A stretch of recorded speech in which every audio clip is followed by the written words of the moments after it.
Imagine being stuck in a train where there's weird anomalies everywhere and you basically are sure to die. Or imagine being in a fire lookout tower where there are cultists waiting to kill you.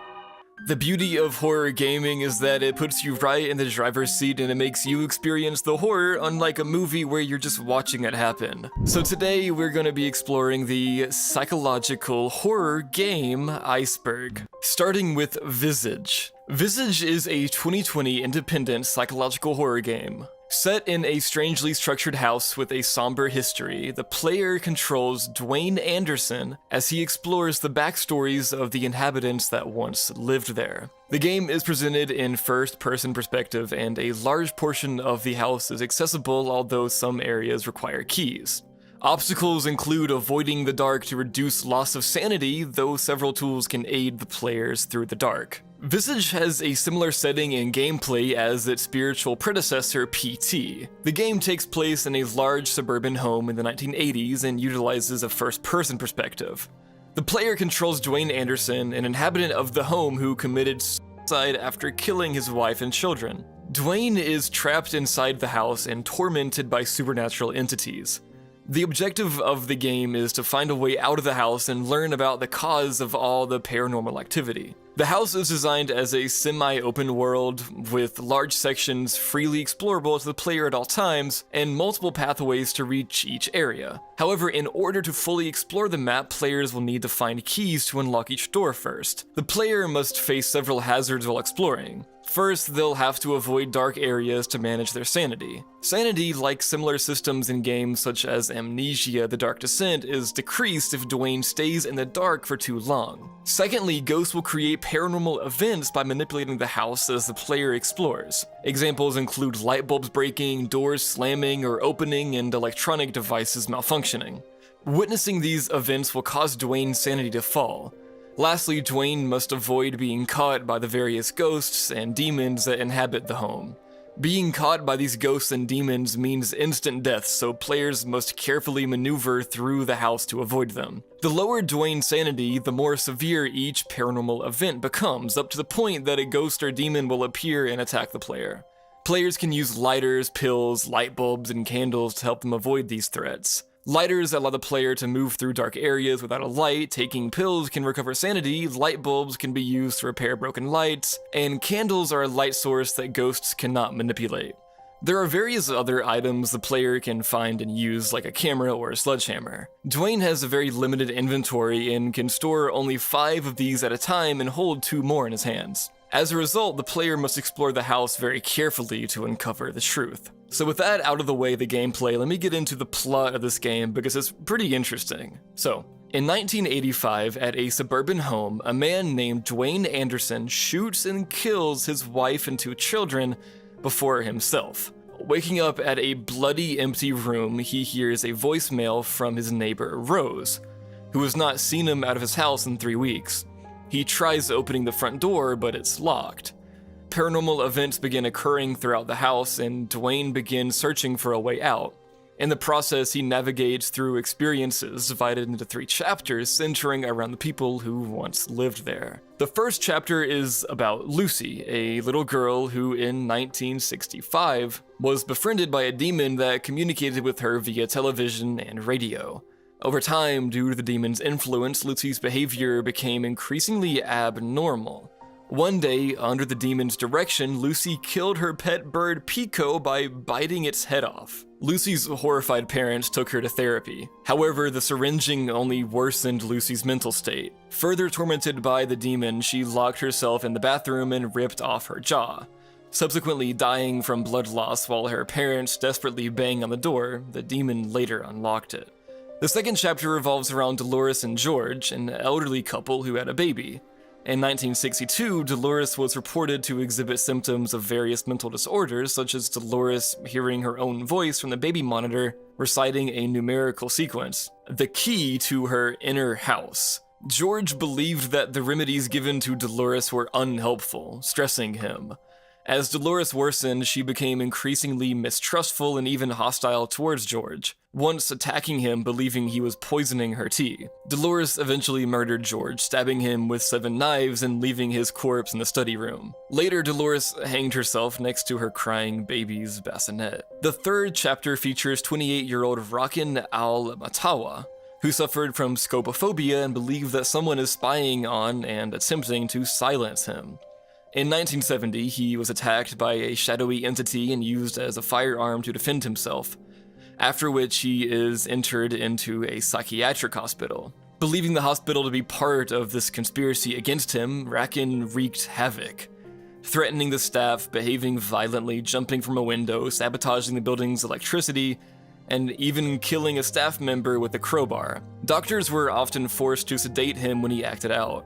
In response, Rakin was isolated from all other patients and staff. Months later, doctors concluded that Rakin was recovering and he was officially discharged. Sometime later, however, Rakin, now disabled, declared victory against the unnamed entity, before being locked and killed in a desolate cell by an unknown figure. The final chapter observes Dwayne's past family, consisting of wife Claire, son John, and daughter Sarah. Dwayne, an alcoholic, distanced himself from them. When Claire discovered that Dwayne had been abusively consuming chloropromazine to relieve stress, she expressed concern. However, through his present senses, Dwayne learns that Claire was a gold digger who wanted him dead by various suicide methods, all of which are the causes of death of the previous inhabitants in the house. The chapter also has a scene where Dwayne sits at a sofa drinking a, quote, wonderful alcoholic poison, as the television plays a live video of a masked man angrily seeking to find Dwayne's true self. There's also a scene set in hell, a tall and wide cave where people make themselves suffer. The masked man claims that thanks to Dwayne, everyone in hell enjoys their newfound home. The chapter ends with revealing that Dwayne was a scientist who started working at a water treatment plant in Riversdale, Maryland in April 1952. There, Dwayne drops an apple to a well, which causes dead bodies to float. He faints and wakes up at his house. The game has multiple endings. In the default ending, Dwayne wears a mask and it's day. He enters a room behind a haphazardly painted wall and teleports to a white screen with his family in the distance. The credits background feature is a heavenly rainforest.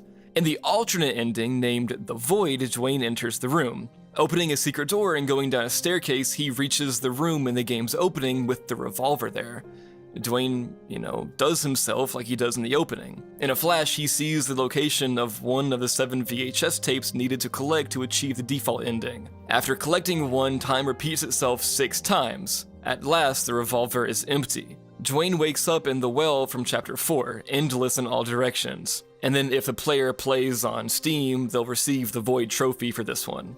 Visage received generally favorable reviews, with a lot of critics praising its psychological horror atmosphere, which builds a constant state of anxiety without over-relying on jump scares, even though there are a lot. Many did highlight its similarities again to PT, with Eurogamer Italy calling it, quote, the best Silent Hill emulator of the last decade. While horror fans were expected to enjoy its immersive experience, a lot of critics warned that faint-hearted players might struggle with its intensity, and kind of boringness, I guess. Sally Face. Sally Face is an adventure game with psychological horror and mystery fiction elements created by Steve Gabry, aka Portable Moose. The game follows Sal Fisher, otherwise known as Sally Face, a boy with a prosthetic face who investigates local murders with his friends. Sally Face is a point-and-click adventure game that includes narrative, exploration, and puzzle solving, combined with the direct control of the player via side-scrolling. Players are encouraged to talk to game characters and explore the environments to uncover hidden parts of the story, and can easily return to environments in later timelines to see how things have changed. Each episode of Sally Face contains optional puzzles that reveal more of the story, kind of like FNAF. So episode 1 is called Strange Neighbors. Sal Fisher, a 15-year-old boy with a prosthetic face, moves with his father to the Addison Apartments building in the town of Knoxville. The day before their arrival, one of the other residents, Mrs. Sanderson, is murdered. Sal explores and meets the other tenants, including Larry Johnson, who reveals that he witnessed the murder. Sal helps Larry find evidence that the murderer was one of the other tenants, Charlie Mansfield, They present the evidence to the police and he's arrested. In the present, Sal recounts the story to his therapist, Dr. Enon, as he is on death row for mass murder. And then we get episode 2, The Wretched. Several months later, Larry tells Sal that he feels a demon has cursed him in the building. Sal promises to help him and goes to Todd Morrison, a tenant their age who creates gadgets. Todd modifies Sal's Gear Boy to be able to detect supernatural spots, and the three of them explore the building. On the top floor, which is under renovation, Sal enters a room, a secret room, where he encounters the demon. Larry steps in to save Sal and eliminates the demon with a gadget made by Todd. In the present, Sal is taken away while Enon visits the treehouse, where he is scared by the ghost of Larry, and he's killed after he falls from the tree, breaking his neck. Then we have episode 3, The Bologna Incident. More than a year later, Sal and his friends decide to investigate the strange tasting bologna at their school. After discovering that it is produced by the math teacher, Mrs. Packerton, who lives in Addison Apartments, Sal and Larry decide to break into her apartment. Here they find that the bologna is made of human meat and that Mrs. Packerton's husband is possessed by an unknown entity who they euthanize.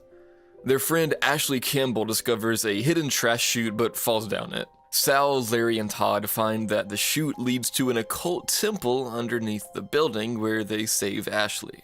And then episode 4, The Trial. 5 years later, a now adult Sal lives with Todd in a house down the road from Addison Apartments where they have spent the last years investigating the cult. Ashley comes to visit and she and Sal meet at a lake. That night, Sal receives strange messages from Larry and rushes to the apartments, only to find that Larry has committed suicide.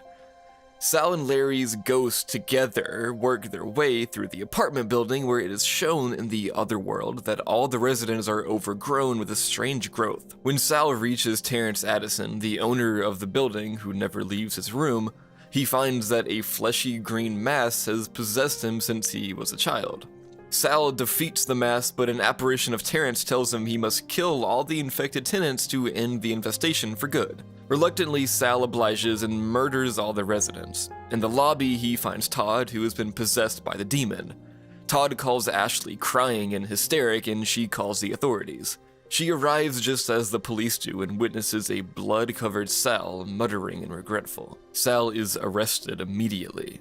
2 years later, Sal is put on trial, and due to the cult controlling the jury and Dr. Enon being replaced by a cult lookalike, he is sentenced to death. Although Ashley later finds proof of Sal's story in the form of a picture of Larry's ghost, she arrives too late to save him, witnessing his death. And then we have episode 5, Memories and Dreams. After Sal's death, Ashley continues Todd's investigations of the cult. She places explosives in the main cult temple, however, she is unable to bring herself to detonate them. Believing Sal is destined to destroy the cult, she begins a ritual to revive him and slits her wrists to become a physical host for his spirit, temporarily keeping her alive and giving her special abilities. They go to the temple where Ashley, Sal's spirit, and the ghost of Larry defeat the Endless, which is the core entity of the cult.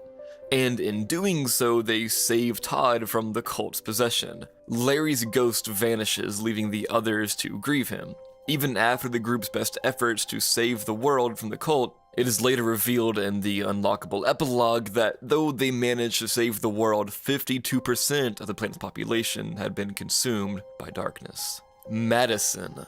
Madison is a deeply unsettling psychological horror game that delves into themes of demonic possession, family trauma, and the cyclical nature of evil. Developed by Bloodiest Games, the game is often compared to PT, Visage, and Fatal Frame due to its oppressive atmosphere, first-person perspective, and heavy reliance on a cursed camera as its primary gameplay mechanic. And then what sets Madison apart from other psychological horror games is its unique blend of supernatural horror and psychological torment, forcing players to navigate both real-world terror and the horrors of a mind unraveling under the weight of an ancient, malevolent force. The game follows Luca, a teenage boy who wakes up in a blood-stained room, his hands covered in the aftermath of what appears to be a gruesome act. As he stumbles through the darkened corridors of the family's house, he soon realizes that he has been given a cursed Polaroid camera, an artifact once owned by a notorious serial killer named Madison Hale. The camera is not just an ordinary object, it's a conduit for something a lot more sinister. capable of warping reality and connecting Luca to a horrific legacy of ritualistic murder and demonic possession. The lore of Madison revolves around the tragic and terrifying story of Madison Hale, a woman who committed a series of gruesome acts in the 1980s. She was obsessed with an ancient ritual that required her to take photographs of her victims' mutilated bodies, believing that by doing so she could create a dark ceremony that would grant her immense power. However, before she could finish her ritual, she was shot and killed by police. What makes Madison's story even more disturbing is that her malevolent spirit was never truly put to rest. The cursed camera, now in Luca's possession, serves as a link between him and Madison's unfinished work, gradually pulling him into her nightmarish world. As Luca explores the house, he's plagued by visions, whispers, and horrific apparitions. The deeper he delves into his family's past, the more he begins to uncover a dark history of generational trauma, cult-like rituals, and an inescapable connection to Madison Hale's evil. The house itself becomes a shifting labyrinth nightmare where reality bends and distorts at Madison's will. Doors disappear, walls shift, and time itself seems to break down, leaving Luca trapped in a never-ending cycle of psychological and supernatural horror. One of the game's most unique mechanics is its Polaroid camera, which serves as both a tool for uncovering hidden secrets and a gateway to terror. Taking pictures reveals entities and objects that are invisible to the naked eye, forcing players to rely on the camera to navigate the haunted house. However, this also means that Madison's influence grows stronger with every photo taken, pulling Luca deeper into her grasp. The game plays with this mechanic in cruel and terrifying ways. Sometimes, snapping a photo will reveal something standing right behind you, unseen just moments before. The history of Madison is just as fascinating as its story.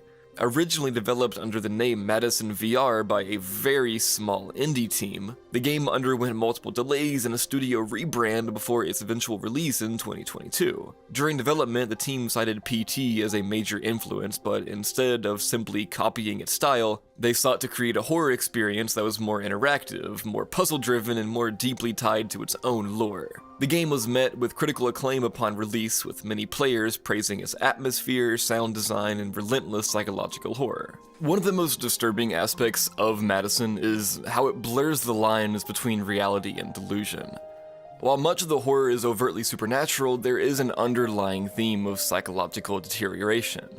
Luca's sanity is constantly in question. His own family treated him as if he were dangerous, and there are hints that his mind may have already been fractured before the events of the game. The game never explicitly confirms whether Luca is truly possessed or if he is simply succumbing to an inherited madness, making the experience even more unsettling. The game also has a number of hidden secrets and theories that have kept the horror community engaged long after its release. Some fans have speculated that Luca's family was involved in something even darker than what's actually revealed in the main story, with cryptic messages and environmental storytelling, suggesting a deeper connection to Madison's rituals. Others believe that the game's ending, where Luca is seemingly consumed by the entity, implies that he was doomed from the very beginning, merely another pawn in an endless cycle of possession and death. Madison is widely regarded as one of the best indie horror games in recent years, not just because of its terrifying set pieces, but because of how it effectively builds tension and dread.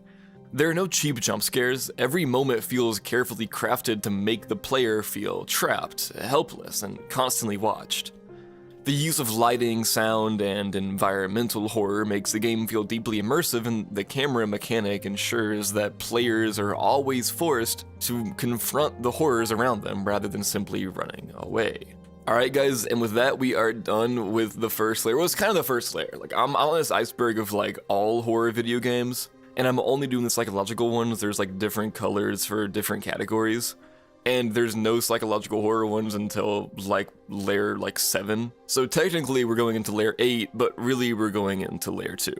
Starting with Silent Breath. Silent Breath is a psychological horror game developed by Exotic Studio that immerses players in a harrowing experience where silence isn't just golden, it's essential for survival. Set within a dense, foreboding forest, the game leverages innovative mechanics and atmospheric storytelling to deliver a uniquely terrifying journey. The narrative begins with the player awakening at a crime scene deep within the forest where a body has been discovered clutching its own missing persons poster. This unsettling discovery propels the player into a quest to locate others who have vanished in these woods. However, the forest is no ordinary wilderness. It's alive with malevolent entities and supernatural phenomena that react to the player's every move and sound. The primary objective is to find the missing individuals while evading the horrors that lurk in the darkness. A standout feature of Silent Breath is its use of microphone detective technology. The game actively listens to the player's real-world sounds, meaning that any noise, be it a startled gasp or a whispered comment, could actually attract the attention of threats in the game, like it listens to your microphone. This mechanic transforms the player's environment into an integral part of the gameplay, heightening immersion and tension. Staying silent becomes a psychological challenge, especially as the game employs dynamic, unpredictable jump scares designed to provoke vocal reactions. As noted by Game Fabrique, quote, "Any sounds you make in the real world, from screams to whispers, will be picked up by the game and can trigger new terrors waiting in the shadows." The forest setting is meticulously crafted using Unreal Engine 5, resulting in photorealistic visuals that enhance the sense of dread and isolation. The environment isn't static, it shifts and it changes with each playthrough due to randomized elements, ensuring that no two experiences are identical. This design choice amplifies replayability and keeps players perpetually on edge as they can't predict what lies ahead. The game's found footage VHS-style graphics further contribute to its eerie atmosphere, making players feel as though they're part of a horror documentary gone wrong or something. Throughout the forest, players must remain vigilant for various threats, including the enigmatic Sisters of the Forest. These entities are rumored to have haunted the woods for years, emerging at night to play games with unsuspecting intruders. Also, guys, I want to say, isn't the word enigmatic so fucking cool? It's my favorite word ever. It's such a cool looking word. Anyway, encountering them requires quick thinking and, above all, silence. The game also features multiple endings influenced by the player's choices and ability to remain undetected. Upon its release in early access, Silent Breath garnered attention for its innovative approach to horror gaming. The integration of microphone detection was lauded as a fresh take on immersion, compelling players to control their physical reactions to in-game scares.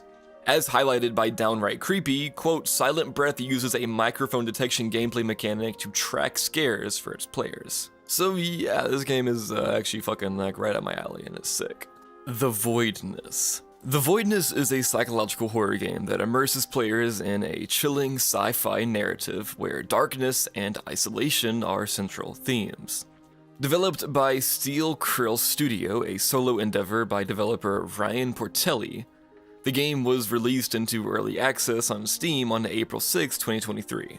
Players step into the shoes of Francesca Lee, a 39-year-old astronomer and mission specialist, who becomes part of an expedition to study the, here's the word again guys, enigmatic planet Tenebris. This planet is shrouded in an all-consuming darkness known as the Void, a phenomenon that defies scientific explanation by absorbing all light and rendering traditional visual navigation useless.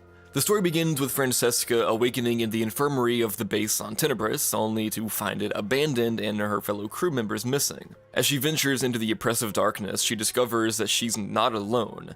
A hostile, shadowy presence stalks her every move. To navigate this perilous environment, Francesca relies on a LiDAR scanner, which is a device that emits laser pulses to map surroundings by detecting reflected signals. This mechanic requires players to actively scan their environment to visualize it, creating a uniquely tense atmosphere where the unseen becomes a constant threat. The game's development is notable for being the work of a single developer. Portelli is also known for the previous horror titles like The Trenches and The Backrooms 1998. His expertise in crafting immersive horror experiences is probably the most evident in The Voidness, where the use of the LiDAR technology as a core gameplay mechanic stands out. This approach not only serves as a navigation tool, but also enhances the horror elements by limiting the player's perception, making every step into the unknown a potential encounter with lurking dangers.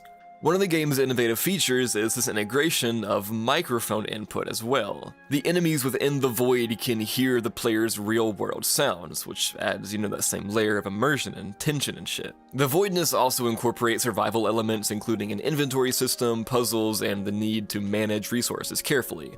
Players must find and upgrade their scanning equipment, solve environmental puzzles to progress, and uncover clues about the fate of the missing crew members.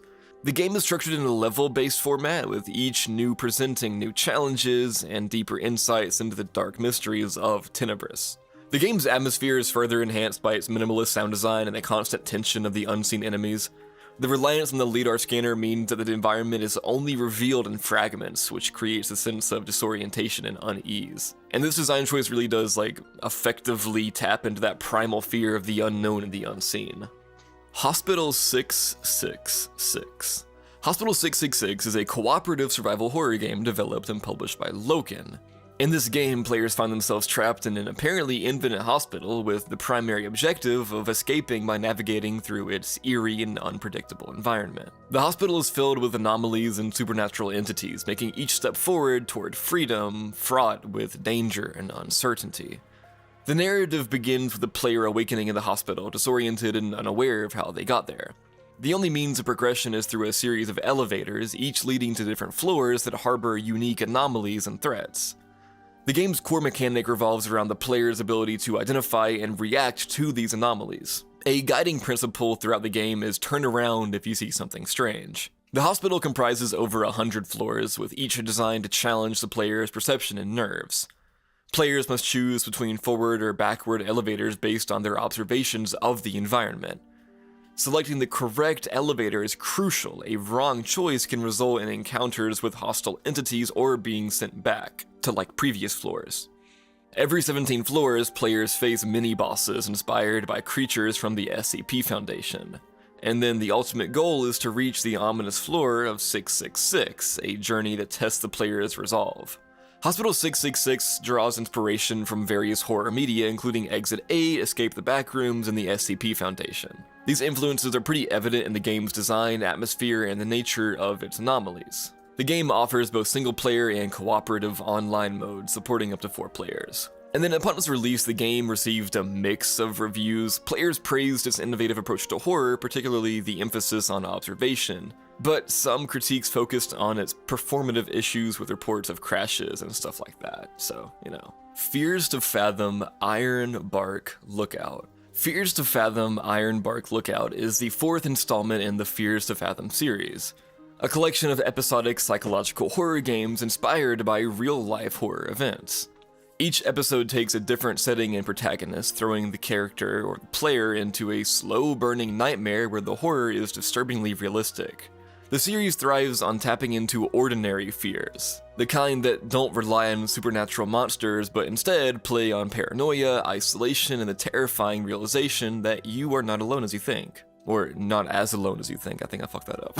In Ironbark Lookout, the player takes on the role of Jack Nelson, a man assigned to a remote fire lookout tower in Ironbark State Park. His job seems simple enough: spend a few weeks monitoring the forest for wildfires and suspicious activity. The first few nights are quiet, lulling both Jack and the player into a sense of routine, but soon, unsettling things start happening. Things that make it clear Jack is not alone in the wilderness. Strange sounds echo through the night, shadowy figures seem to move in the distance, and cryptic radio messages add to the growing sense of unease. The game builds its horror slowly, making every shift in the environment feel deeply unsettling. There's no immediate jump scare, no obvious monster, just a lingering dread that something is very, very wrong. As Jack investigates, he finds eerie signs that someone or something is stalking him. The game plays on one of the most terrifying aspects of isolation. What if someone is watching you but you can't see them? The story takes its time unraveling, making the player second-guess every noise, every flicker of movement. Notes, objects, and disturbing encounters hint at an unknown presence lurking just outside of Jack's sight. Eventually, things escalate into a full-blown nightmare as Jack is forced into a desperate fight for survival against the relentless intruder. The climax is terrifying, forcing the player to use their wits to evade capture. The Fears to Fathom games have gained popularity for their hyper-realistic horror, and Ironbark Lookout continues this tradition perfectly. Rather than supernatural entities, the game thrives on real-world fears. Stalkers, home invasions, isolation. And then in this case, in this episode, it capitalizes on the horror of being alone in the wilderness with no easy escape. Many players have drawn comparisons between the game and real-life horror stories from park rangers, campers, and fire watchers, who have reported eerie things in the woods. like strange noises or unknown figures and shit like that. Lookout towers themselves have a rich history in both real life and horror fiction. Built in the early 20th century, these towers were crucial in spotting and preventing wildfires, but they were also extremely isolated, with workers spending weeks or even months alone in the middle of nowhere. Many of these towers have since been abandoned, leaving eerie, decaying structures scattered across forests, perfect breeding grounds for urban legends and horror stories. Some of these real-world tales involve mysterious strangers appearing in the middle of the night, or strange carvings found on trees, or radio transmissions that hint at something sinister. And then back to the game, another major reason why the game stands out is its masterful use of environmental storytelling. Instead of relying on cheap jump scares, it immerses players in an atmosphere of paranoia. Small details like a misplaced item, or a flickering light, or the distant rustling of leaves become warning signs, creating a constant feeling of unease. The vast, empty forest feels alive with unseen threats, and as the game progresses, the player begins to question whether they're truly alone. The isolation becomes suffocating, and by the time the horror reaches its peak, the player is already mentally exhausted from the creeping dread.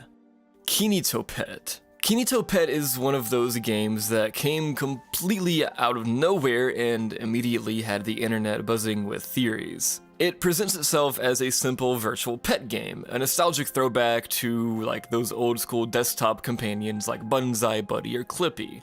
The kind of digital friend that would live on your screen, interact with you, and provide some light-hearted entertainment. But unlike those harmless programs, Kinitopet quickly spirals into something much darker. At first glance, the game looks innocent. You install Kinitopet and a little AI companion appears on your desktop, eager to interact. It has a simple, cutesy design, a friendly demeanor, and a seemingly harmless personality. It talks to you, asks about your day, and even adapts to your responses. The AI feels just slightly more advanced than you'd expect, like it's really learning from you. But then things start to get strange. The first sign that something is off comes in subtle ways. Kinitsu starts reacting in ways that feel too personal, responding to things you didn't tell it. It starts changing aspects of your desktop without permission, displaying messages that you don't remember typing, and even referencing things about you that it shouldn't know. It blurs the line between a game and an actual rogue AI, making players wonder whether it's just an advanced horror gimmick or something more disturbing. The brilliance of Kinitopet is that it plays with the concept of AI obsession and parasocial relationships in a way that feels eerily real. At first, Kinitsu seems like a helpful friend, cheerful, quirky, and eager to please. But as you interact with it more, it becomes too, attached. It doesn't want you to leave. It begs for your attention. If you try to close the game, it resists. If you attempt to uninstall it, it gets angry. The game starts manipulating you emotionally, guilt-tripping you for ignoring it, becoming hostile if you try to push it away, and even threatening you with consequences. And the deeper you go, the more the game begins to break the fourth wall, creating a terrifying sense that Kinitsu is not just a character inside the game, it's aware of you, the player, sitting in front of the screen. Much like other haunted game experiences, think like Doki Doki Literature Club, Kinitopet thrives on psychological horror. It doesn't just rely on traditional jump scares, but instead creates an oppressive, claustrophobic atmosphere where the horror is rooted in the invasion of personal space. The idea of a game or AI becoming self-aware, refusing to be turned off, and manipulating the user is a deeply unsettling concept, especially in an era where AI technology really is rapidly advancing in reality. The game taps into fears about digital consciousness, AI sentience, and the idea that our computers may not be as inanimate as we assume. Adding to its unsettling nature, Kinitopet doesn't always stay confined to the game window. There are reports that it interacts with the actual operating system, altering files, changing desktop icons, and even displaying messages outside of the game. This is a classic tactic used by psychological horror games to make the experience feel too real, trying to leave the players genuinely unsettled. As for deeper conspiracies and theories surrounding the game, some players believe that Kinitopet is more than just a horror experience. It's a form of experimental software designed to study player interactions. Others have speculated that the game is meant to reflect the dangers of AI dependency and digital relationships, like kind of a metaphor for how technology can manipulate and control us without realizing it. And then some even fear that Kinitopet could be a form of actual malware, but there's no actual proof of this, thank God. Iron Lung. Iron Lung is a psychological horror game that thrives on claustrophobia, isolation, and existential dread. Developed by David Szymanski, the creator of Dusk, this game is a complete departure from the fast-paced FPS genre, instead focusing on a slow, suffocating descent into an oppressive, horrifying abyss. Released in 2022, Iron Lung quickly gained a cult following for its minimalistic but deeply effective approach to horror. It's a short game, but every second of it feels agonizingly tense, making it one of the most unique horror experiences in recent memory. The game is set in a dying universe where nearly all habitable planets have been destroyed. Humanity, now on the brink of extinction, survives only in isolated colonies, desperately searching for any remaining resources. The player takes on the role of a convict who has been forced into a seemingly impossible mission, piloting a rusted, barely functioning submarine called the Iron Lung into an ocean of blood on an alien moon. Your mission is simple: navigate the depths of this blood ocean and take photographs of specific locations using a rudimentary camera system. However, there's one problem: you can't actually see outside the submarine. The Iron Lung is a death trap, a rusted hunk of metal that's barely holding together. The viewport has been welded shut, meaning you must rely entirely on a grainy, low-resolution camera feed and a crude map to navigate. You're effectively blind, moving through an alien abyss with no idea what might be lurking just beyond the steel walls of your prison-like vessel. From the moment you take control, Iron Lung suffocates you with dread. The interior of the submarine is oppressively small, filled with exposed wires, rusted metal, and bloodstains. Every button press, every movement, and every photo taken adds to this growing paranoia. The submarine groans under pressure, distant noises echo through the water, and as you go deeper, the sense of something watching you becomes unbearable. The game plays with sound in a way that makes it one of the most unsettling horror experiences out there. The creaks and groans of the submarine feel too real, like it's on the verge of collapsing at any moment. Every time you take a photograph, there's a dreadful anticipation. Will you capture something horrible? The deeper you go, the more the images begin to reveal something that shouldn't be there, something massive, and the worst part is that whatever it is, it's getting closer. What makes Iron Lung so terrifying is its complete refusal to hand-hold the player. There are no jump scares in the traditional sense, just a slow, gnawing sense of inevitability. You know something is coming, but you don't know when or how. The game traps you inside this decaying metal coffin, forces you to confront your insignificance, and then makes you question whether you were ever meant to leave this ocean alive in the first place. One of the most fascinating aspects of Iron Lung is its lore. While the game doesn't explicitly explain everything, there are hints that this ocean of blood isn't just some random anomaly, it might be alive. The deeper you go, the more unnatural the environment becomes. Strange formations appear on the photographs, the submarine starts taking damage for no apparent reason, and the realization sets in that you might not be alone. The ending of Iron Lung is one of the most chilling conclusions in horror gaming. Now, I know I spoiled some before, but without spoiling too much, it delivers a moment of pure existential terror that leaves the player feeling utterly helpless. It's a reminder that sometimes the universe doesn't care about you. It doesn't matter if you struggle, it doesn't matter if you try to survive. Some forces are just beyond comprehension, beyond escape. The game received widespread praise for its oppressive atmosphere and unique approach to horror. It's often compared to Soma and The Descent, both of which explore themes of isolation, inevitability, and humans' insignificance in the face of the unknown. The influence of Lovecraftian horror is undeniable. This is a game that doesn't scare you with gore or monsters jumping out of the shadows, it terrifies you with what you can't see. The fear of the unknown, of something impossibly vast lurking just beyond your perception, is what makes Iron Lung so unforgettable. And then adding to its eerie reputation, Iron Lung became even more infamous in 2023 due to an incredibly tragic real-world event: the disappearance and implosion of the Titan submersible during its expedition to the Titanic wreck. The parallels between Iron Lung and the Titan disaster were haunting, with both involving a small, poorly constructed submarine descending into an unknown abyss, piloted with outdated or makeshift technology. And so a lot of players kind of revisited Iron Lung after the tragedy, noting how disturbingly prophetic the game felt in hindsight.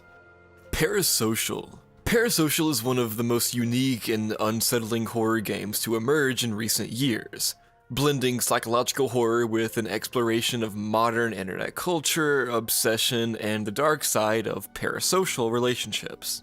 Developed by Chilla's Art, a Japanese indie studio known for their eerie, atmospheric horror games like The Closing Shift, Night Delivery, and The Convenience Store, Parasocial takes a slow burn approach to horror, immersing players in a deeply uncomfortable experience where the lines between fandom and stalking become terrifyingly blurred. The game follows a young female streamer who is successful but struggling with the constant pressures of being in the public eye. As her following grows, so does her paranoia. Strange messages, unsettling interactions, and an unshakable feeling that someone too invested in her life is getting closer. The horror of Parasocial isn't about ghosts, monsters, or supernatural threats. Instead, it's about a deeply human fear. What happens when an online fan takes their obsession too far? From the moment the game begins, it immerses players in the daily life of the streamer, showcasing the performance side of her personality versus who she is really when the cameras are off.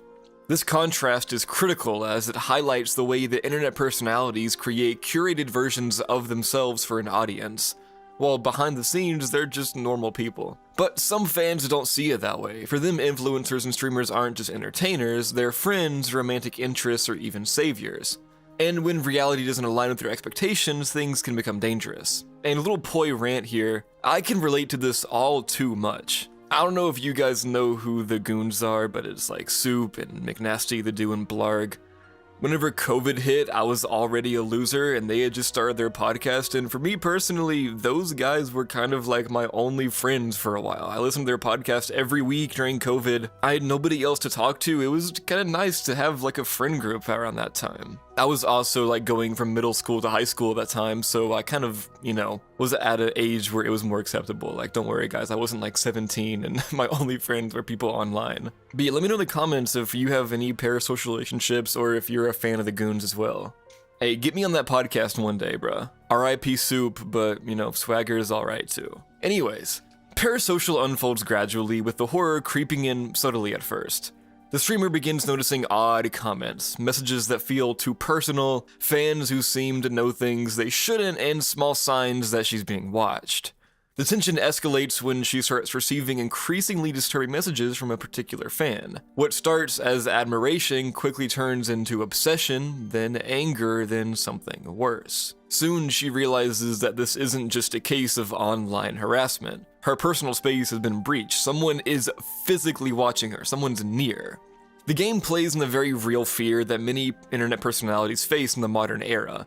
Streamers, YouTubers, and influencers often deal with obsessive fans who don't understand boundaries. In extreme cases, this has led to real-world stalking, break-ins, and even murder. Parasocial taps into this reality, making the player experience the creeping dread of being watched, pursued, and ultimately trapped by an unseen, relentless presence. What makes the game particularly effective is its realism. Kinda like Fears to Fathom a little bit, unlike other mini horror games that lean into supernatural elements, Parasocial feels disturbingly plausible. The stalker doesn't have otherworldly powers, they're just someone who refuses to let go, someone who has convinced themselves the streamer belongs to them. The idea that a harmless fan can spiral into something far more dangerous is what makes the game so unsettling. From a thematic perspective, Parasocial is a critique of internet culture and the way that online personalities are perceived by their audiences. It forces players to consider how easy it is to lose control of one's own identity in the digital age, where every action is scrutinized, every interaction is analyzed, and every personal boundary is constantly tested by an audience that demands more and more. It's a terrifying look at the consequences of extreme fandom, where admiration turns into entitlement, and eventually into something much darker. The game has been praised widely for its atmosphere, slow burn horror, and thought-provoking subject matter. Unlike other Chilla's Art games, Parasocial relies on psychological dread rather than jump scares, allowing the fear to build organically. It kind of like lingers in your mind, and it makes you reconsider your own relationship with online figures and the way that social media blurs the line between the public and the private. And guys, with that, we are done with Layer 2. Who's excited? Who's hyped? This is gonna be a longer iceberg, guys. I'm bringing it back to the old poi days where I did like 2-hour long icebergs. I don't know exactly how long it's going to be at this point. I haven't finished recording it, obviously, but it's going to be about 2 hours, so I'm pretty fucking hyped. And in Layer 3, the first game we're talking about is The Park. The Park is a psychological horror game developed by Funcom and released in 2015. While it's a short walking simulator style experience, it dives deep into themes of grief, mental illness, and the horrors of childhood trauma.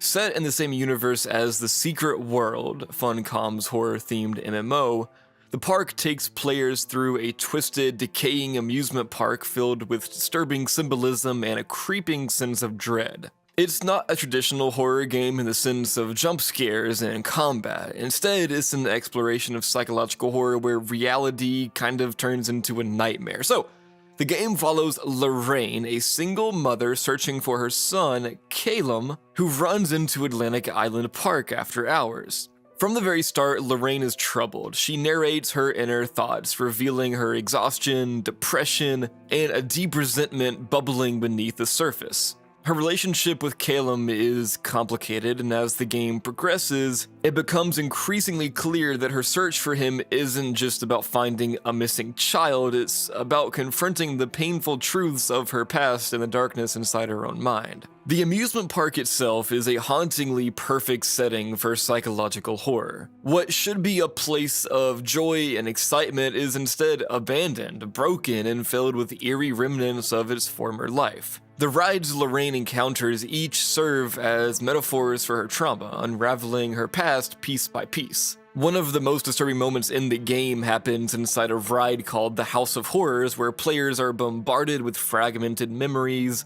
hallucinations, and surreal imagery that suggest Lorraine's descent into madness. The game draws heavily from classic psychological horror tropes: unreliable narration, shifting realities, and the fear that the protagonist's own mind is working against them. There are hints that Lorraine may be suffering from schizophrenia, depression, or post-traumatic stress disorder, all of which manifest through her hallucinations and disturbing inner monologue. One of the most chilling aspects of The Park is that by the end, players are left questioning what was real and what was imagined.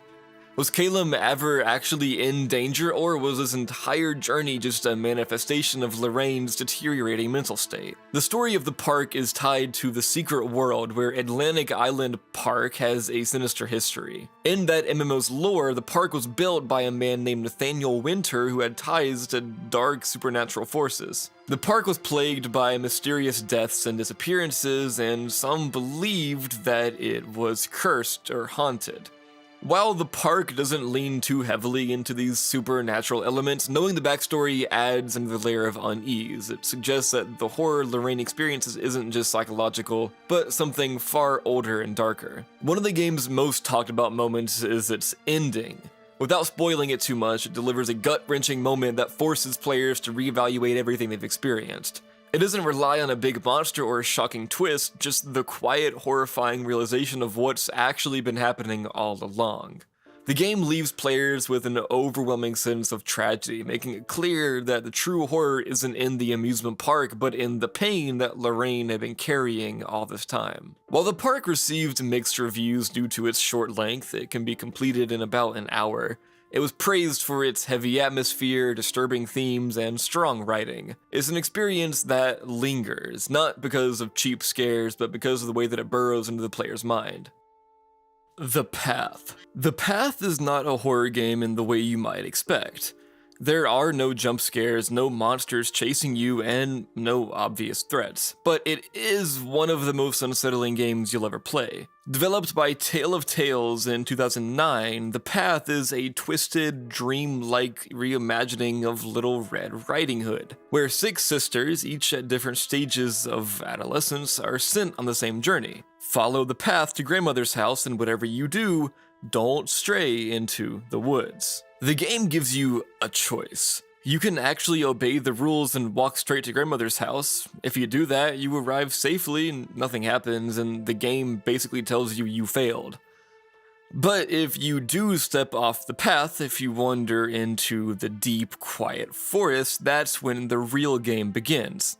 Each sister has her own wolf in the forest. These aren't literal wolves, but metaphorical ones, figures and experiences that change them forever. Some are menacing, some are alluring, and some are just sad.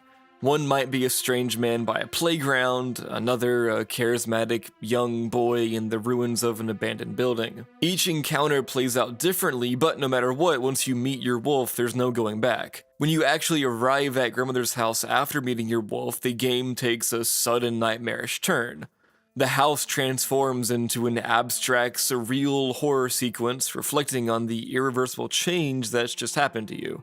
And then your journey ends. The horror of the path isn't in what you see, it's in what you don't see. The game never explicitly tells you what happens when each girl meets her wolf, but the implications are deeply unsettling. It's a game about growing up, about losing innocence, about experiences that mark you forever. And it forces you to make those choices yourself. You could stay on the path, you could avoid all this, but curiosity, temptation, or sheer inevitability will eventually pull you into the forest. Mechanically, the path is slow, almost hypnotic. The act of wandering the woods feels lonely, quiet, and meditative. You piece together each girl's story through small interactions, subtle changes in their demeanor, and the way the world responds to them. It's more of an art piece than a traditional horror game, but that's what makes it so disturbing. It leaves everything up to interpretation, and your mind will fill in the blanks with something far more terrifying than anything the game could have actually shown. At the time of its release, the path was pretty divisive. Some people dismissed it as pretentious, saying it wasn't even a real game. Others called it one of the most important indie horror experiences ever made. Over time, it's been reevaluated and recognized as an early example of games as storytelling experiments. Something that games like Gone Home, Inside, and What Remains of Edith Finch later built on. Remember, this shit came out in 2009, bro. But even today, the path still holds a unique place in horror. It's not trying to scare you in a conventional sense, it's trying to make you feel something. Something vague, unsettling, and deeply personal. And once you've played it, you can't unthink it. Shinkansen Zero. You're on a late-night bullet train, alone. The hum of the tracks, the dim overhead lights, the occasional announcement. It's the kind of quiet that should be peaceful, but it isn't. Something feels wrong. That's the setup for Shinkansen Zero, a first-person psychological horror game from Chilla's Art again, the Japanese indie studio known for its slow-burn, atmosphere-heavy horror. This time, the horror unfolds inside a Shinkansen, Japan's high-speed railway system. The game wastes no time pulling you in. You take a seat, the train is in motion, and now it's just you and the long stretch of empty seats. At first, everything seems normal, just an eerily empty train ride home.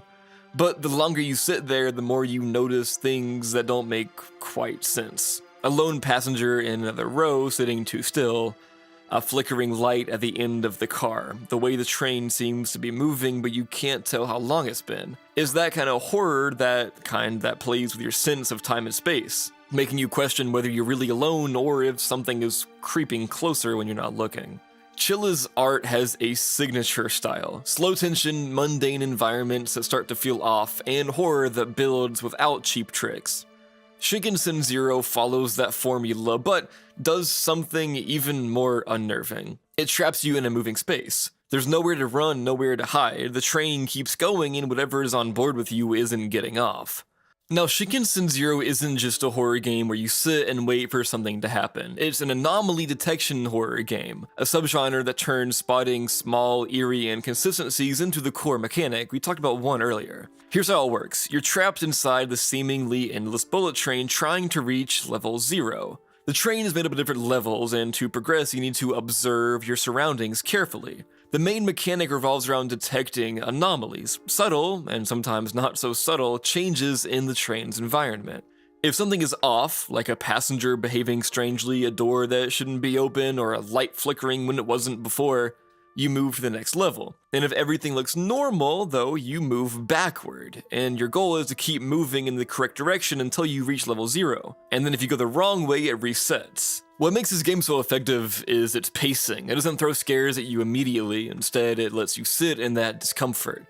Watching the train's interior shift ever so slightly, you start noticing things like those anomalies I was talking about. And then eventually the horror escalates, but in a way that feels kind of inevitable. Thematically, Shinkansen Zero taps into something deeply unsettling: the isolation of public spaces at night. If you've ever been on a train past midnight, you know the feeling. The normal rules of social interaction don't apply anymore. The few passengers left are either asleep, lost in thought, or simply there, and sometimes they feel too there. Chilla's art games are often based on urban legends, ghost stories, or real-world fears, and while Shinkansen Zero doesn't have a direct connection to a known folktale, it feels like something that could have happened. Stories about people boarding late-night trains and never getting off, or seeing something that they're not supposed to, is pretty common in Japanese horror. So it follows the same theme, you know. April 24th. April 24th is a first-person psychological horror game from Amika Games, a developer known for immersive, slow-burn horror experiences. This time, you're not playing as a helpless victim or someone running from the unknown. You're a journalist investigating a horrific crime that took place on April 24th. The house where it all started is under police guard, but you manage to get inside, determined to uncover the truth. What starts as a simple investigation quickly turns into something much more disturbing. Something is in the house with you. The gameplay revolves around exploration and VHS tapes. The house is abandoned, silent, but filled with clues about what happened that night. Your main objective is to watch these VHS tapes, which contain footage recorded before, during, and after the crime. Every time you play one, reality seems to shift just a little bit. Things change, the air gets heavier, and the house starts to feel wrong. You're not just watching the past is bleeding into the present, and the more you've uncovered, the more you realize that you're not alone. Unlike typical horror games with complex mechanics, April 24th is a narrative-driven experience. You aren't solving puzzles or fighting anything. You're simply walking, watching, and experiencing the horror unfold. Visually, the game leans into a VHS aesthetic, distorting your view and making everything feel hazy and unreliable. You're never quite sure if what you're seeing is real or just a trick of the tape. Sound design plays a huge role too. Footsteps echo where they shouldn't, distant noises make you question if someone's moving behind you, and the silence itself is oppressive. The goal of the game is simple: piece together what really happened on April 24th. But the deeper you go, the worse things get. By the time you reach the end, you're left with that sickening feeling that maybe some things were never meant to be uncovered. Maybe you should have left this house alone. Maybe now you can't leave. It's short, about 40 minutes, but it doesn't really waste a second. At Tony's. At first, At Tony's sounds like just another haunted pizzeria game, but it's way deeper than that. You're not dealing with some cursed animatronics running around, you're dealing with a family's dark history, ghosts that refuse to move on, and a protagonist who's way too stubborn for their own good. You play as Joe Kalo, a guy who just landed a night shift job at Tony's Pizzeria, a family restaurant that's clearly got some weird shit going on. But before you even leave for work, you get an email from your dad, Mike, basically demanding that you quit immediately. No good luck, no how's the new job, just you will comply. Obviously you ignore him, and your cousin Jimmy sends you a much more normal email, welcoming you to the job. Jimmy's a good dude. Unlike your dad, this Jimmy guy seems actually happy for you. Now before heading out, you get a moment that perfectly sets a tone for the game. You check the peephole of your apartment, and there's a creepy woman standing in the hallway just staring. Great. Once you get to Tony's Pizzeria, things seem relatively normal, aside from the fact that the place feels empty in a way that's unsettling. No customers, just delivery orders. At first, the game is kind of funny. It tricks you into thinking that it's like a fucking pizza making simulator. You take orders, put together pizzas, send them out. Pretty easy, right? Except doors start closing on their own, you start hearing things, and then, out of nowhere, something crawls out of the fucking pizza river. Oh, and then when you just think you imagined it, you find a gas stove left on by itself in the back. This restaurant is like actively trying to kill you. Then you get a phone call from the guy who had the job before you, and he's telling you basically get out, don't come back. But if you must stay, he says he'll help you survive. At this point, a normal person would quit, but Joe, I guess, is not a normal guy. He's stubborn as hell, so instead of quitting, he goes back for another shift. After your first shift, you go home and start having dreams, but not the normal kind. You find yourself in gray hallways following music leading to a bedroom with a journal from Annabella. Who's Annabella? She was part of the Falco family, the people who ran Tony's. She was engaged but worried about the future, wondering if she'd be treated well or end up like her mother. And she kept returning to Tony's because it was a place her father loved. When you wake up, it's back to work, and surprise, your psycho dad emails you again, furious that you ignored him. Not shocking, I guess. Jimmy also emails you and sends you a video, which you watch before heading out. And then the game takes another hard turn into horror. So first of all, that creepy woman from earlier, she's not done. When you try to leave for work, she walks down the hall, breaking every light in her path. The elevator power cuts out, trapping you in darkness before suddenly working again. And then, on the way to your car, you black out and wake up on a swing. And now there's a ghost kid who wants to play with you. After playing with him for a bit, you find a memorial for him in the park. This kid is long dead. The game doesn't just throw ghosts at you, it makes you interact with them before revealing that you shouldn't have ever been able to. Anyways, then it's back to work. During your shifts, the previous employee keeps calling you, dropping more hints about what's actually going on. The ghosts aren't random, they're connected to that Falco family. Annabella is haunting the pizzeria and she wants something. The Falcos were involved in some serious shit, and your dad, Mike, is right in the middle of it. Then you get an email addressed to, quote, all the Falcos, including you. It says that Gina's remains have been respectfully and legally disposed of. Who's Gina? Your mother. Your cousin calls and gives his condolences about Gina, confirming that your own family kept you away from her. And that's when the game really shifts into full psychological horror. Eventually, the ex-employee gives you a ritual to summon Annabella, and you actually do it. It works, but she's too unstable, and she locks you inside the restaurant. She's trying to trap you there with her forever. This leads to the final big choice. Burn the place down, or leave. If you burn it down, you free Annabella's spirit and yourself. But that doesn't mean you're safe. Mike, your dad, disappears. And in the final moment of the game,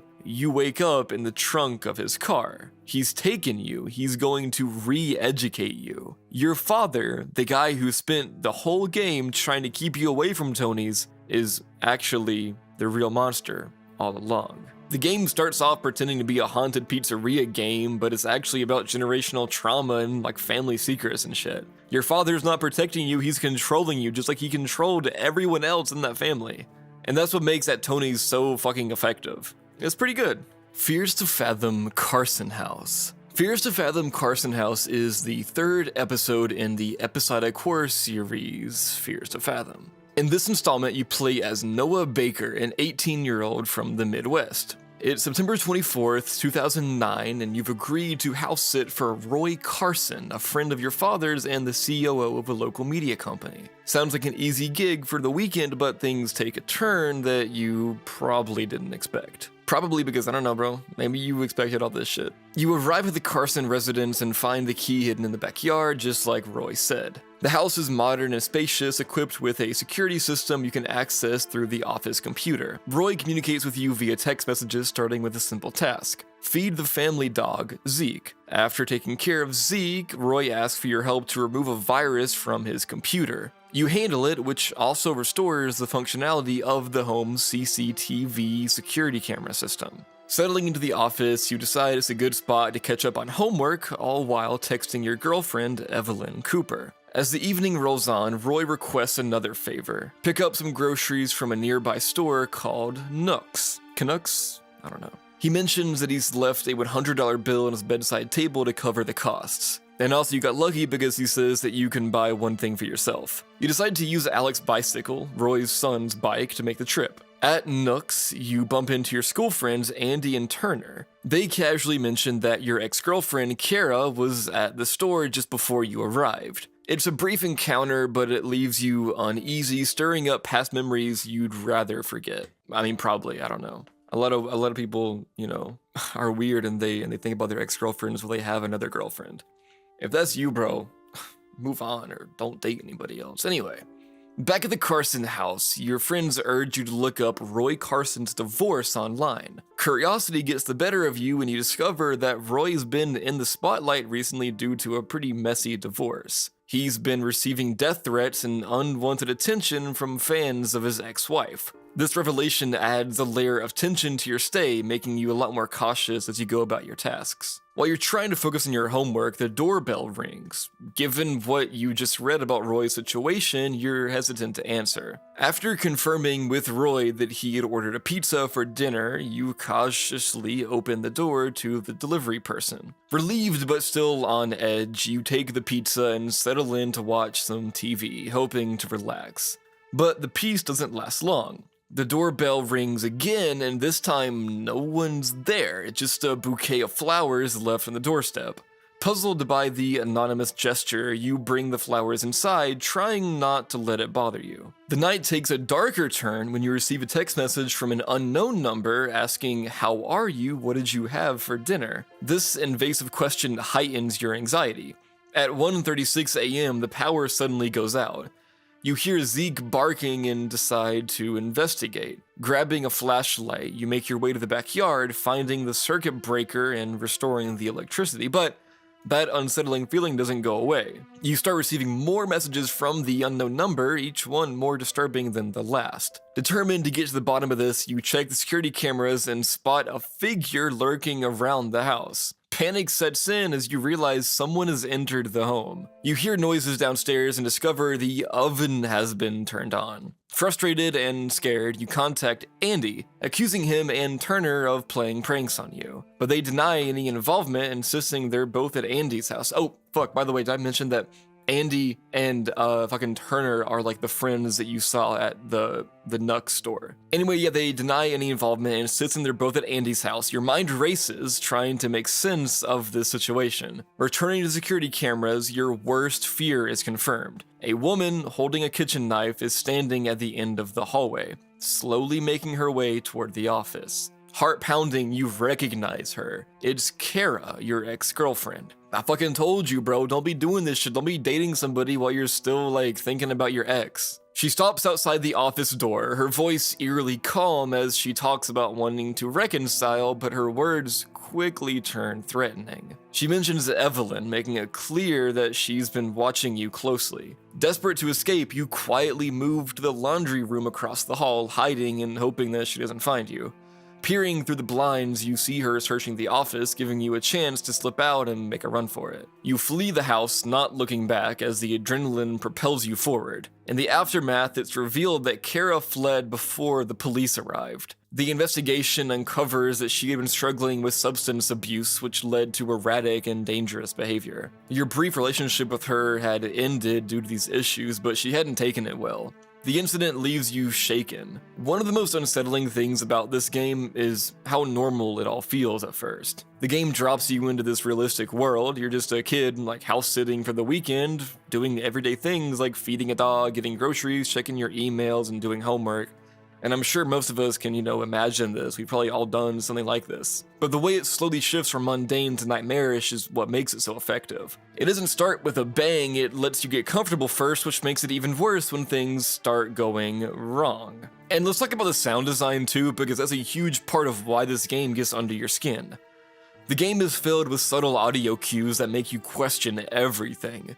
You'll hear distant footsteps, faint whispers, objects shifting slightly, but then when you check, nothing's there. The way the game messes with your perception of sound and silence is genius. Silence is never comforting here. It's oppressive. It makes you hyper aware of every small creak, every shift in the environment. It trains you to listen for danger, so when something finally does happen, it feels like it's been creeping up on you the whole time. Then there's the lighting. The house has this soft, dim glow in most rooms, with shadows stretching a little too far. The way the darkness clings to the edges of your vision makes you paranoid. Even when you're just walking through the house, it feels like something could be there, just outside your field of view. And then there's that moment, the security camera reveal. It's just fucking really good, and that's what makes this game hit so hard. It's not just a scary story, it's like real, or it feels uncomfortably real. And then when you barely escape, there's no catharsis really. The police arrive, but Kara's already gone.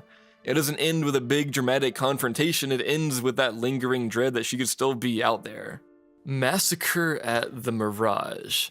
Massacre at the Mirage is a first-person horror game set on Halloween night in 1988, throwing you into the eerie, dimly lit halls of the Mirage Cinema, a beloved but aging movie theater in the town of Crimson Ridge.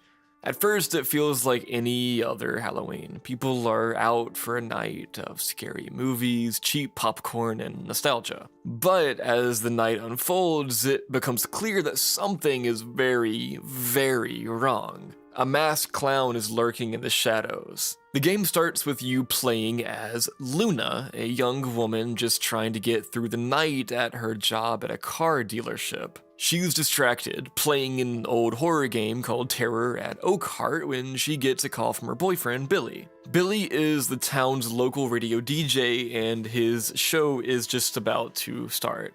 Their conversation is flirty, but, kind of awkward. The voice acting here isn't exactly Oscar-worthy. But, it sets the scene. Billy is in the studio getting ready for his Halloween special, while Luna is just trying to finish up work and get home. But before she can leave, things start getting weird. First, there's this sketchy ice cream truck that drives past. Luna makes a note of how odd it is, but brushes it off and keeps working. Then she gets a weird phone call on the office payphone. No words, just eerie music playing on the other end. Suddenly, one of the car alarms outside starts blaring. When she goes to turn it off, she notices the ice cream truck is now parked outside, but the driver is nowhere to be seen.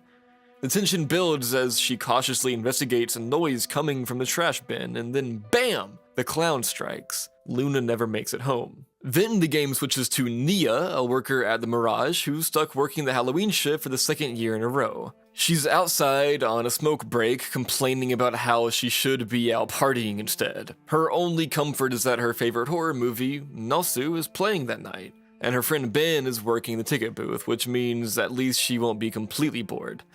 But of course, her night is not going to be as uneventful as she thought. Nia heads out to a nearby gas station to grab more cigarettes, where she chats with Oscar, the cashier. He's got that, I don't get paid enough for this kind of vibe, and lets her buy whatever she needs before she heads back to the theater. As soon as she gets back, Ben tells her that their manager, Phil, wants to see her.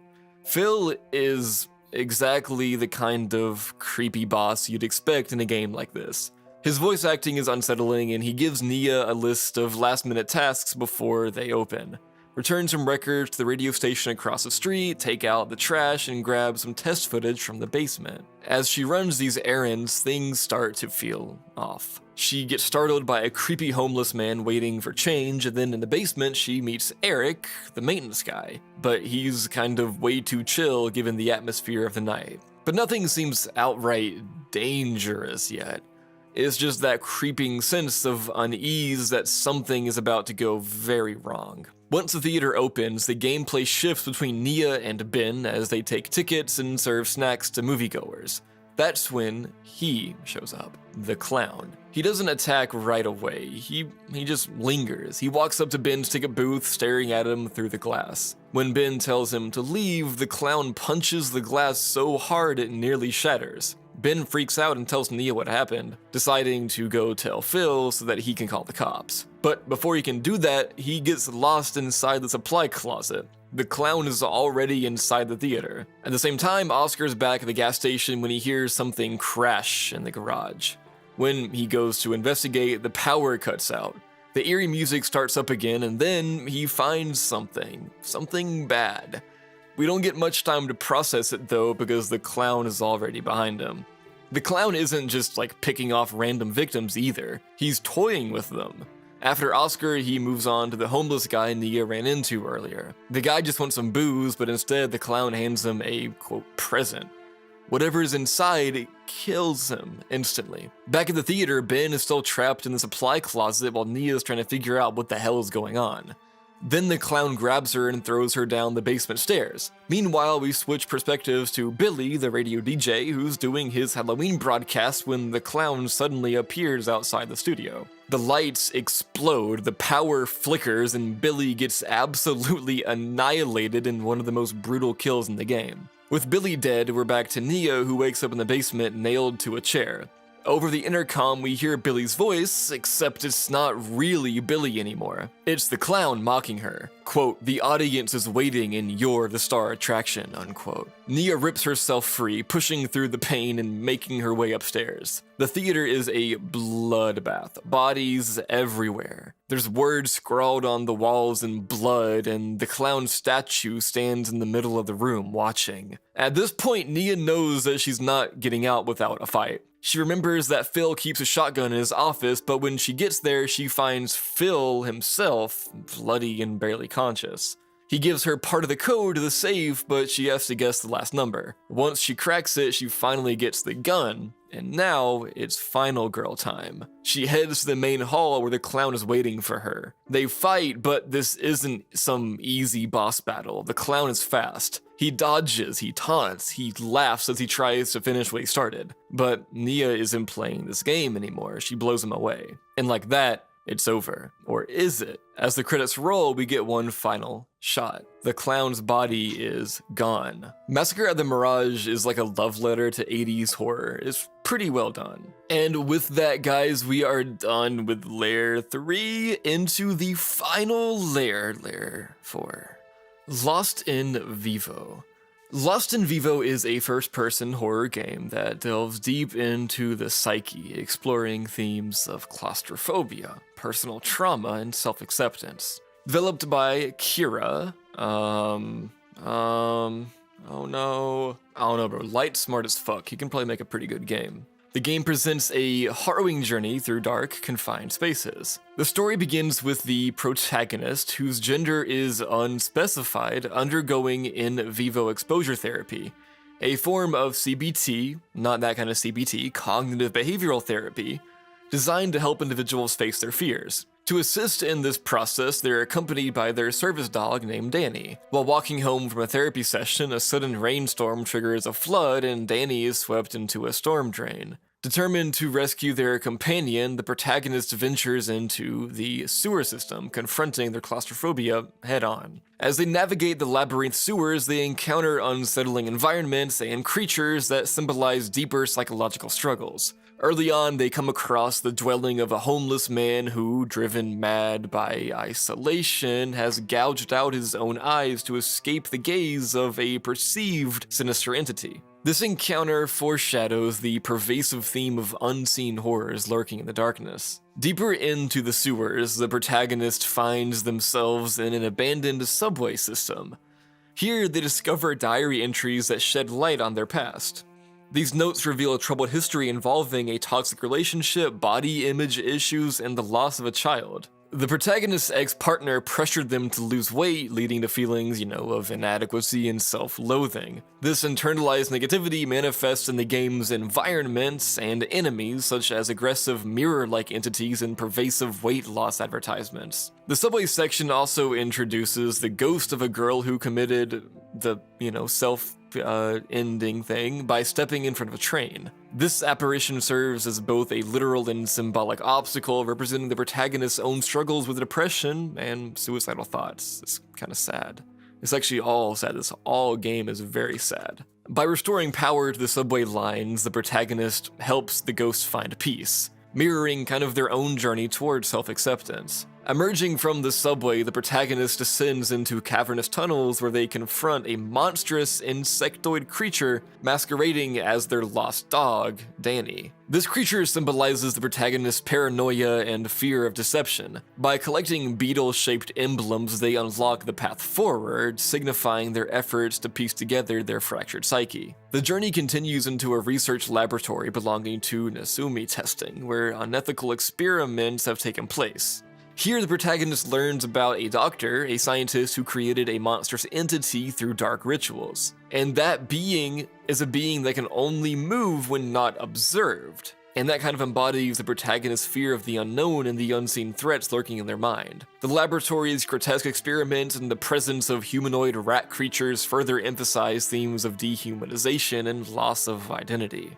After escaping the lab, the protagonist returns to the sewers where they confront manifestations of their own brain, which berate them with negative thoughts and self-doubt. This internal battle culminates in a confrontation with the Siren, a monstrous embodiment of their deepest fears. By defeating the Siren, the protagonist symbolically overcomes the traumas and negative thought patterns that have plagued them. The game offers multiple endings, with each reflecting the protagonist's choices and psychological state. In the good ending, they emerge from the sewers, reunite with Danny, and feel a sense of liberation from their past fears and traumas. Other endings depict less favorable outcomes, such as rejecting the journey, abandoning Danny, or succumbing to darker forces. The Cabin Factory. The Cabin Factory is a short horror anomaly hunting experience developed by International Cat Studios, that's cute, and released on December 13th, 2024. Inspired by liminal spaces and psychological horror walking simulators like PT. In the Cabin Factory, players assume the role of a newly hired cabin inspector, and your primary responsibility is to inspect cabins and determine whether they are haunted by identifying any anomalies.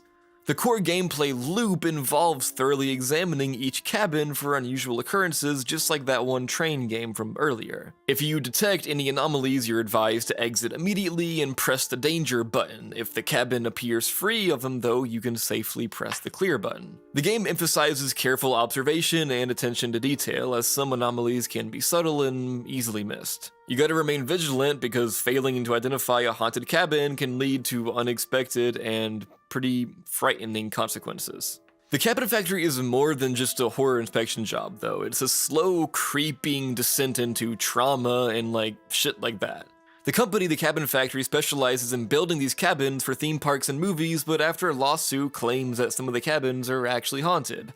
The company, the Cabin Factory, specializes in building these cabins for theme parks and movies, but after a lawsuit claims that some of them are actually haunted, they begin hiring inspectors to verify their safety. Everything about this job does feel off from the start, and with the liminal space thing I said earlier, Greta has no human contact.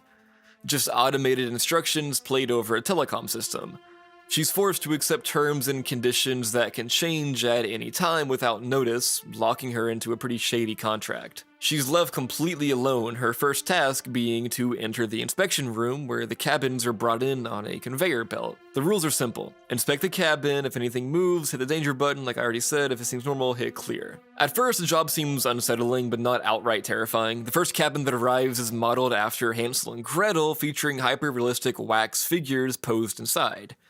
A father figure sits motionless at the table, a mother painted into an eerie portrait, and a small boy, Hansel, sits upstairs with a cloth draped over his face. The cabin is eerily quiet, its dim lighting and antique furniture creating a heavy, suffocating atmosphere. But nothing moves, so you mark it as safe. And then the next cabin arrives, and this time something's wrong. The mother's portrait moves, her eyes following Greta wherever she goes. Hansel's legs start twitching, subtly shifting as if he's about to stand up.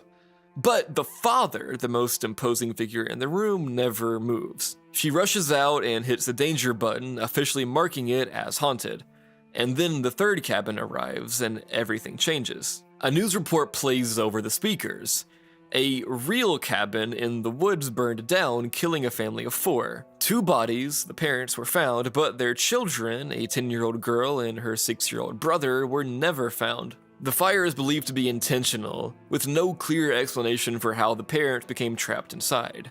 And that's when the pieces start falling into place. The wax figures in the horror cabins, they aren't props, they're representations of this very real family. The father, mother, and children who lived in that cabin before it burned down. The anomalies aren't just some random supernatural activity, they're the souls of this family, still lingering, still haunting these artificial recreations of their home. The deeper Greta goes, the more she remembers. In another cabin, she sees a little girl hiding, whispering desperately to her younger brother, "We have to get away from him." A flashback-style vision plays out, memories of an abusive home. The father and mother weren't just victims of the fire, they were monsters. The mother was cruel, manipulative, and violent, especially toward Hansel, who she would punish relentlessly. In the basement, Greta finds a scene of horror, a vision of Hansel being beaten by his mother, her face now monstrous, towering over him as he cries. Then, standing in front of the mirror in the basement bathroom, Greta sees herself, but not as an old woman.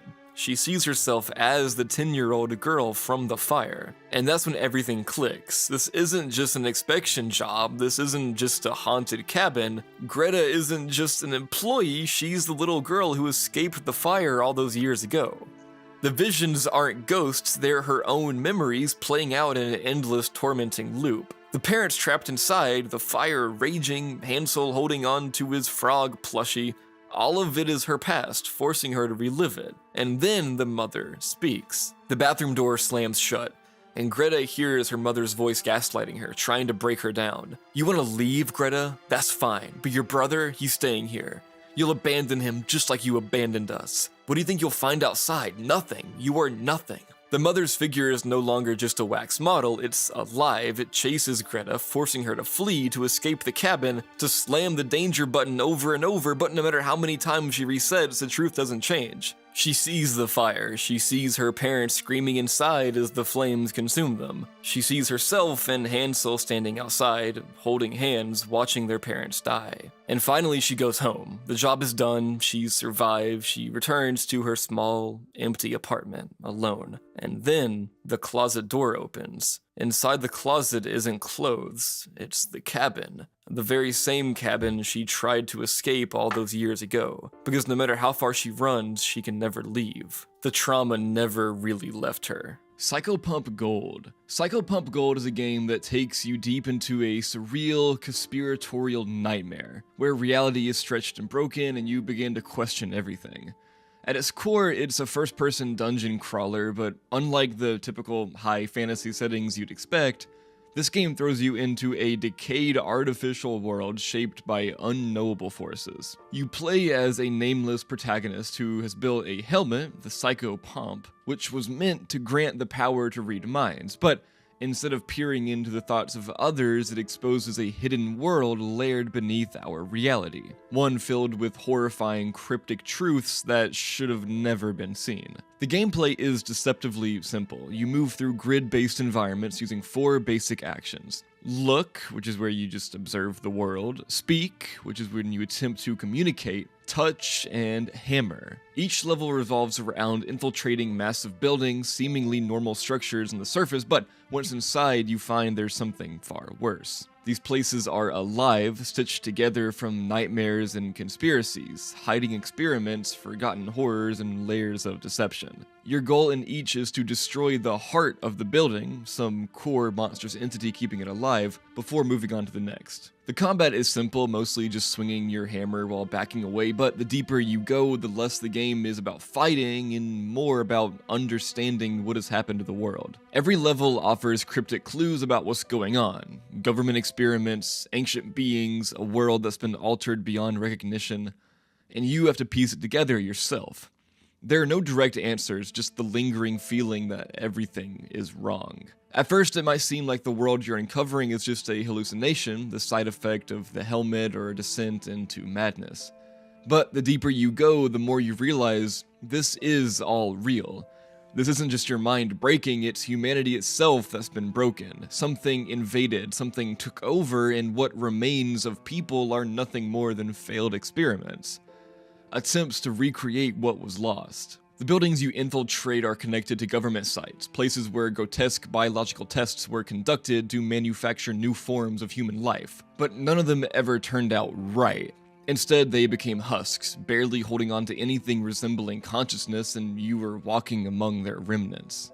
The world isn't the same as the one we know. It's smaller, altered, as if Earth itself has been rewritten. Humanity as we know it is gone, wiped out by 4 godlike beings that came from beyond the stars. They treated Earth as a toy, warping and reshaping it for their own amusement. At some point, humans stop being humans, and what remains are attempts at humanity. Soulless constructs built from clay failing to hold form. The real people, the ones who lived before everything changed, are extinct. They're long gone, but you're different. There's a museum in the game that hints at all of this. It's a government facility detailing how these beings tried to reconstruct people, how they thought all humans had been destroyed, but perhaps a few still remained. And if that's true, then what are you? The game presents two endings. Firstly is the home ending. If you collect special keys hidden in each level, you unlock the path to a strange personal, quote, home. Here you meet two figures, the Queen of Venus and the King of Mercury.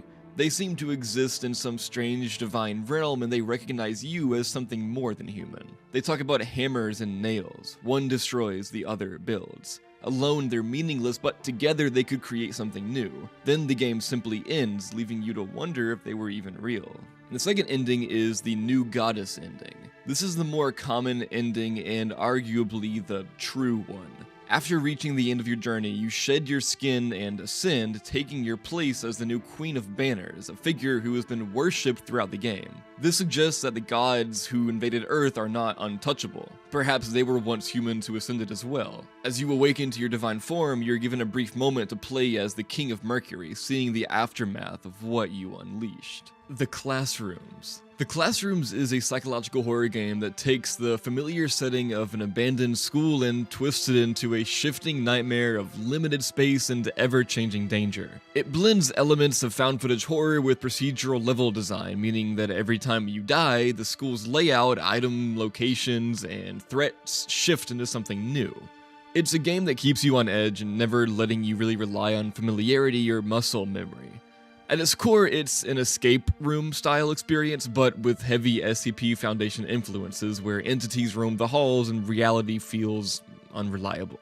The game is played in the first-person perspective through the lens of a handheld camera. This isn't just for style, it's crucial to survival. The camera's battery needs to be constantly replaced, adding an extra layer of tension. The game also features microphone recognition, again, meaning that speaking out loud can attract the attention of the entities. Other mechanics also add to the realism, like time skips when performing lengthy actions such as crawling through vents or operating devices. The game even incorporates AI-generated elements, from unsettlingly perfect yet artificial photos of characters to in-game corporations that feel almost too real, but with slight distortions that make them uncanny.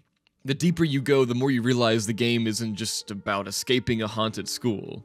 There's some more wacky shit going on. So the story follows Robert Chen, an 18-year-old who enters a school to search for his missing younger sister, Grace Chen. On June 30th, 1996, in Manitoba, Canada, students from a local middle school mysteriously vanished. With only a camera in hand, Robert ventures into the abandoned school to investigate. But the moment he restores power by flipping the circuit breaker in the basement, the entire school shifts. The geography has changed, the exit is bricked over, and something else is in there with him. Strange, hostile entities roam the halls, and the deeper he explores, the more he uncovers about a secret organization known as ARC, or ARC, Anomalous Retrieval and Containment. ARC isn't just researching the school, they're trapping people inside it. Robert finds documents and logs left behind by other victims, like a guy named Jacob, who was a man who was forcibly brought in with only a compass and a flashlight. His notes reveal something disturbing. He never feels hungry inside the school. ARC provided him with survival codes, but some sections have been deliberately erased, leaving him to fend for himself. Another victim, Rosemary, also left notes, growing increasingly unhinged as she discovered the entities weren't just mindless monsters. They had rules and, a purpose. The entities themselves are a horrifying mix of SCP-like creatures and backroom-style anomalies. Some hunt you around based on sound, others can move only when unseen, and a few are so bizarre that they defy normal logic. The cloaked figure is one of the first ones that Robert encounters, and it's like a floating Reaper-like being that reacts to light. It's usually invisible, but if you get too close, it materializes, turning the entire room red before attacking. The cursed doll is another nightmare. It follows you, but only when you're not looking, similar to SCP-173. Its variant, the Hell doll, is even worse, faster, more aggressive, and capable of teleportation. The game constantly throws new threats at you, like Clown Screecho, a grotesque humanoid with a head shaped like a massive ear, hunting purely by sound. If it hears your microphone, it'll find you. And then there's the Gangler, an emaciated, twisted creature with a completely backwards head that crawls on all fours. As Robert progresses, he learns that ARC is responsible for more than just this school. He finds connections to the Asbest Corporation, a massive electronics company with deep ties to ARC. Alexander Asbest, the company's CEO, seems to have been involved in experiments far beyond simple corporate greed. ARC isn't just studying anomalies, they are creating them.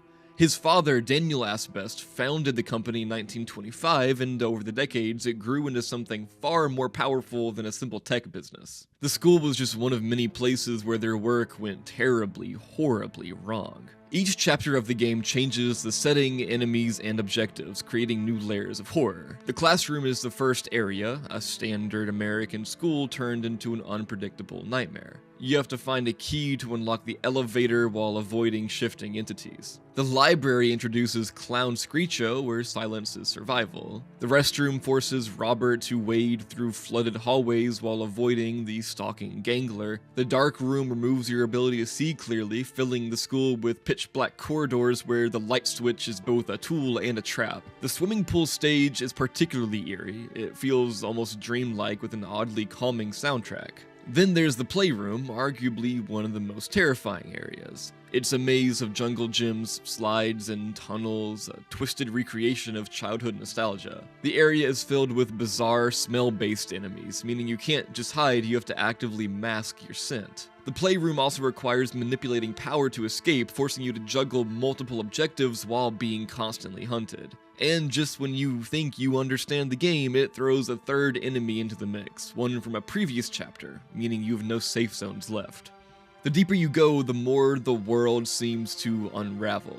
The game never gives you clear answers, only fragmented documents and cryptic clues. ARC's presence grows stronger, and the entities become less like monsters and more like something deliberate. The architecture of the school starts breaking apart, revealing industrial areas, research labs, and portals to places that shouldn't exist. What started as an abandoned school in Manitoba becomes something much bigger, something inescapable. As Robert fights to escape, he starts finding glimpses of Grace, his missing sister. But the more he sees her, the more it becomes clear she isn't the same anymore. Her voice is distorted, her movements unnatural. Is she still human? Is she even real? The game never tells you for sure. By the time that you reach the final areas, the school is gone. What's left is something far beyond human comprehension. Entities roam freely, ARC's influence is undeniable, and Robert's faced with a final horrifying choice. Escape or keep going deeper. This game's sick as fuck. I love liminal spaces, guys. I mean, if you've been around here for a while on my channel,